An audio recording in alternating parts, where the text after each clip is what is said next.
जय जगन्नाथ जय माता आम आसीगलु चित्रकूट भितर गुंफा गुंफा भितर प्रभुंर बास अच्छी तो ये आप देखु ये हूँ श्याम कुंड आपण मैंने जमी देखुए पूरा गुंफा भितर अच्छा आमी जानी आगर भी सेमती अच्छी तो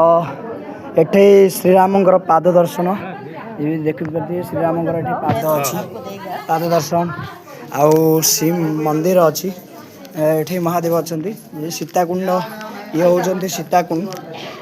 आप देखिए जो माता सीता स्नान करुले ये हूँ से जगह आम पुणी भगवान ये गुंफा भितर एक्चुअली श्रीराम जिते वनवास करते 11 वर्ष जाके यही गुंफारे से तपस्या करते रामचंद्र भगवान ये तपस्या करते 11 वर्ष तो ये गुंफार ना हूँ चित्रकूट जो पर्वत रही भगवान श्रीराम माने भर पानी कौटू आसा भी जानवर विषय माने पानी एते मात्रा पानी आसूँ गंगा माता ये राम भगवान ये तपस्या करते ये आपण मैंने देखुए आ गुंफा ऊपर को जाइए गुंफा केमिति माने देखो एते बढ़िया मात्रा जाइए तो माने नेटवर्क तो पाऊना भीतर ना लाइव भी आसता तो आप देखुं टोटाल गुंफा एते बहुत जय जगन्नाथ जय माता जब जानी आम चित्रकूट रे थिलु चित्रकूट रे जोटी एमती एक जगह को आम आसिक पहुँचलु जोटी आपण मैंने देखुए चट्टान देखुं चट्टान को छोट मोट बोली भावुए आप जो जगह देखुं आपड़ ये जो पैसा पड़ी तो ये रामचंद्र भगवान ये बसिकी सीता माता को ये प्रथम थर श्रृंगार करते जो बड़ कर देखुं सी हूँ राम भगवान पाद चिन्ह साइड रे छोटे अच्छा सीता माता पाद चिन्ह जो चरण चिन्ह आमको मिलूँ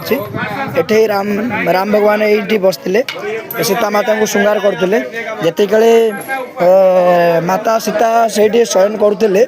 शयन अवस्था थे से समय काक जानी जमीक इंद्र जो इंद्रकर पुत्र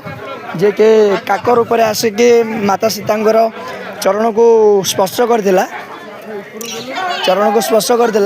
से समय रे रामचंद्र भगवान कौन करते ना से जगह उठिकी गोटे तिंका जैसा दुब घास को पकई जो थे भगवान से ब्रह्मास्त्र रूप में काम करथिला जे तीन भगवान भी बंचाई पार नथिले जे कि से पुणी थे रामचंद्र भगवान शरण में आसिकी पशिला पर रामचंद्र भगवान तार गोटे आखि के ये कर देथिले अंध कर देथिले तो सही जगह को आम पहुँच जाइछु तो ये